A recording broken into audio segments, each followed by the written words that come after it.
ही सर्वांची आईप्रमाणे काळजी घेणारी वनस्पती आहे. हिचं नाव आहे हरितकी, हिरडा.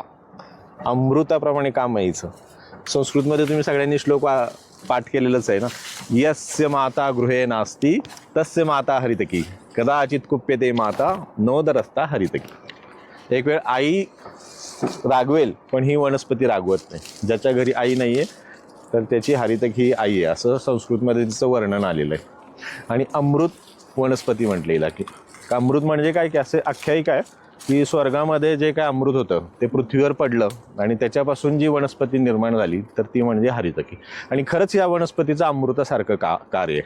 म्हणजे ज्यांना म्हातारपण दूर ठेवायचं आहे, निरोगी राहायचं आहे, दीर्घायुष्य व्हायचं आहे, त्यांनी रोज 1 ग्रॅम हरितकी चूर्ण, हरितकी पावडर भिजेल इतपत तूप घेऊन, म्हणजे साधारणपणे 1 चमचा तुपामध्ये हरितकीचं 1 ग्रॅम चूर्ण मिक्स करून तर ते रोज घेतलं की